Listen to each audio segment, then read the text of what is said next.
जिंदाबाद, किसान मजदूर एकता जिंदाबाद, बॉर्डर किसान यूनियन जिंदाबाद। भारत माता की जय, भारत माता की जय, बॉर्डर किसान यूनियन जिंदाबाद। साडा हक इत्थे रख, साडा हक इत्थे रख, साडा हक इत्थे रख।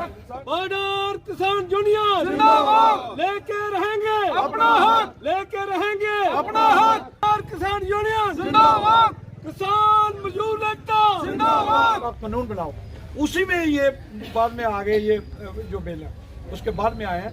तो हमारी जो मेन डिमांड है किसानों की कि जो मार्जिन ऑफ प्रॉफिट है ना, वो हमारा सारा ले जाता है जो बीज किसानों।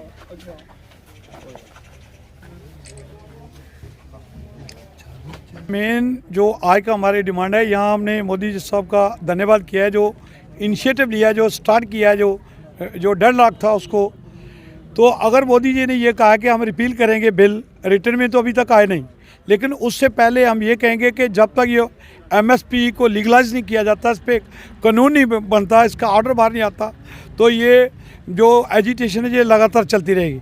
दूसरे साथ साथ ये है कि जो हमारा जितने शहीद हुए हैं, 700-750 जितने भी शहीद हुए हैं, उनको उनके परिवारों को नौकरी दिए जाए, उनको जो कंपनसेट किया जाए। इसके साथ साथ एक और बहुत ज़रूरी बात ये भी है कि हमने डिस्ट्रिक्ट एडमिनिस्ट्रेशन को भी ये कहा कि हमारे एरिया के जो पिछले 2 फसलें नुकसान हुई थी, उसकी भरपाई अभी पिक एंड चूज़ हुआ था, अभी लोगों को पैसे, आधे लोग रह रहे हैं, वो भी पैसा नहीं मिला है, ये आगे भी वाली भी फसल ख़राब हो गई है।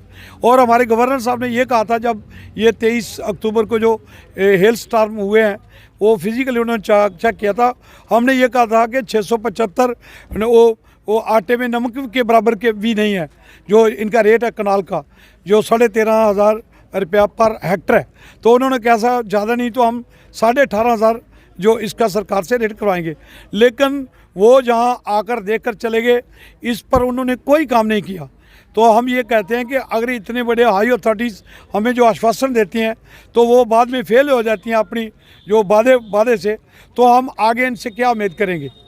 ये उनकी अटेंशन हम डाइवर्ट करेंगे, इनवाइट करेंगे कि कम से कम जो उन्होंने वादा यहाँ किया है वो ज़रूर आकर पूरा करें। और 675 रेट नहीं चेंज करती तो हमारे बिजली बिल फ्री करें, हमें सब्सिडाइज करें, हमारे जो फर्टिलाइज़र सब्सिडाइज करें, हमारे एग्रीकल्चर लोन है, केसीसी लोन है, किसी ने की बातें तो हमारे जो सीनियर लीडर हैं उन्होंने आपको बता ही दी।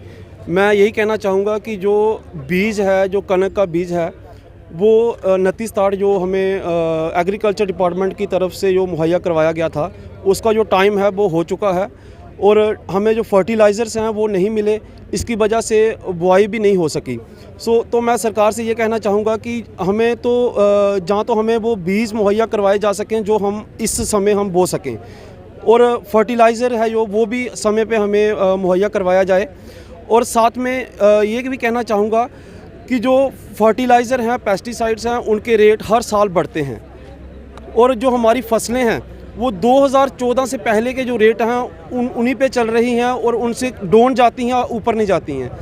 तो अगर मतलब कि हमारी फसलों का रेट डाउन जाता है, अप नहीं होता है, तो वो फर्टिलाइज़र हैं, पेस्टिसाइड हैं, उनका रेट है वो भी वहीं पे रहना चाहिए, वो भी बढ़ाना नहीं चाहिए। अगर फर्टिलाइज़र का रेट बढ़ाना है तो हमारी फसलों को रेट हैं वो भी तय करने चाहिए। जो किसानों की जो मांगे हैं एमएसपी की, वो बहुत ही जायज़ मांग है, क्योंकि अगर एमएसपी होगी तो अगर किसान को प्रॉफिट नहीं होगा तो लॉस भी नहीं होगा। तो इसलिए एमएसपी जो वो बहुत ज़रूरी है। तो मैं यही दरख्वास्त करना चाहूँगा सरकार से कि वो एमएसपी पे वो कानून बनाया जाए, उसे लीगलाइज़ किया जाए। जय हिंद, जय भारत।